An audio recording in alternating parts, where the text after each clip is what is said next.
Hey everyone, I just wanted to do a quick little clarification video about something I said in one of the previous videos. I was talking about how there's a phrase going around now, saying live your truth or live your true self, that sort of phrasing, and how through my life experiences, I have found that that's just bullcrap. It's a lie. It's false. And let me just I've just found that phrase is false. You know, we're taught we're told to accept people as they are. We're told to, somebody that has anger outbursts, and we're just told, oh, that's just how they are. That's just how they are. No, it's not. That's not how they were created to be. We're told, if you're going through depression and anxiety, that's just who you are. No, depression and anxiety is from the devil, and I can tell you that from experience. And so when I say, that phrase, live your truth or live your true self, when I say that phrase is bullcrap, I'm not at all saying that I don't care about people. I'm not at all saying that I don't support people.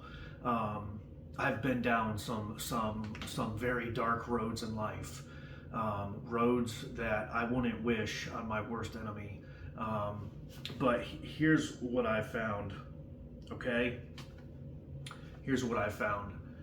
I was trying to live my truth, but I was thinking that those fantasies or those wishes were gonna somehow protect me from pain, and protect me from ever being hurt again, and protect me from depression, and protect me from anxiety, and protect me from anybody breaking my heart again. And so I realized that way of living is it's not true at all. We build up walls. See, every single human being in the history of the world has been hurt, has had our heart broke, either by a person or by a job or by a group of people. And what do? We try to heal our own heart. We try to cover up the pain. And oftentimes what we end up doing is we end up just staying in darkness, and we have outbursts either of anger, or we try to seek sexual experiences to try to feel valued or appreciated. And I've in my lifetime, I'm 46, I've known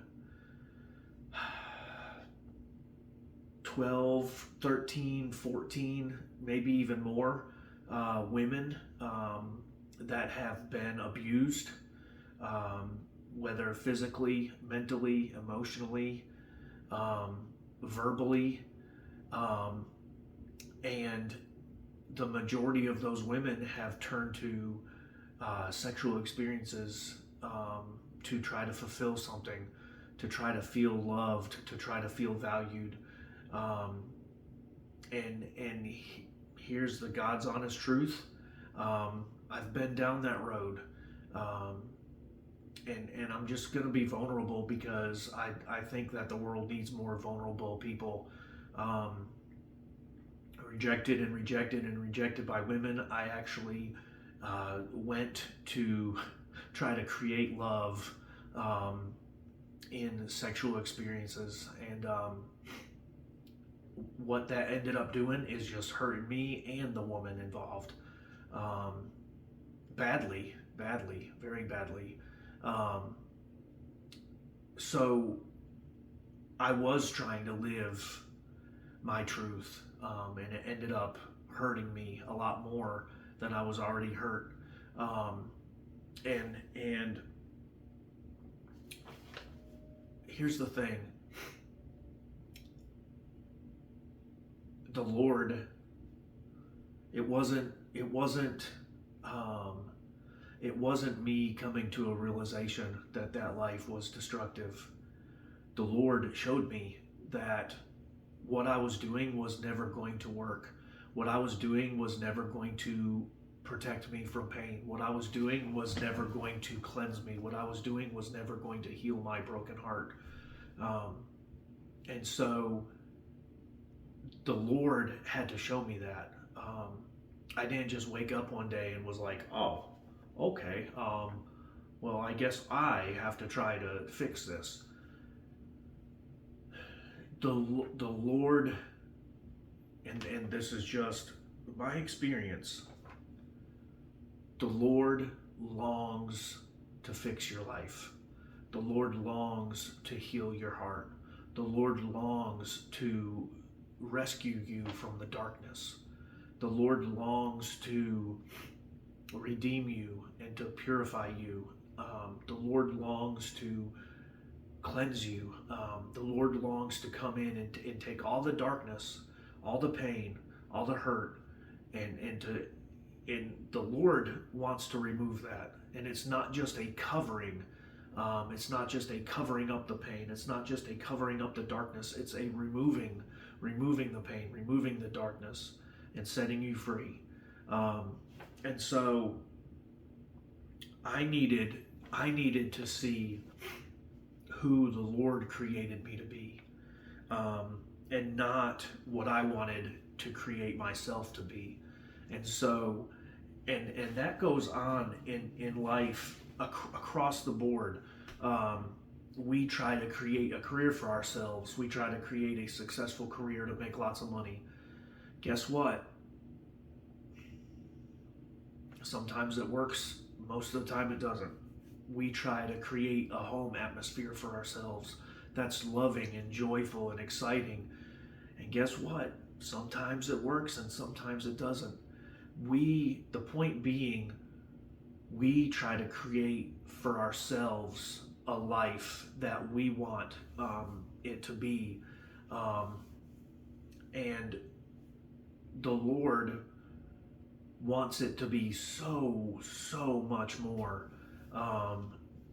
What the Lord creates is like a gazillion times better than what we can create, um, as far as our lives go. Interesting. I was happened to be reading in Exodus, and Moses is talking about the Holy Spirit, and we'll get into this in another video, but everybody always says, oh, the Holy Spirit didn't show up until Pentecost, which is so just bad thinking. It's bad belief. Moses talks about the Holy Spirit, and when they were building the stuff for the tabernacle, Moses and the Lord is like, I will give them the Holy Spirit, and the Holy Spirit will teach them how to construct these things. And that's in the Old Testament, folks. And I think it's amazing. So I do believe that the Lord gives us skills. The Lord gives us skills to create stuff, art, or houses, or buildings, or baseball stadiums, or whatever. I think the Lord does give us those skills to create stuff. But as far as our heart, and our mind and our soul and our spirit, the Lord creates those things, and we cannot supersede Him and try to create those things for ourselves. So anyway, that's just a little addition to that video that I did. Anyway, thank you for listening. Thank you.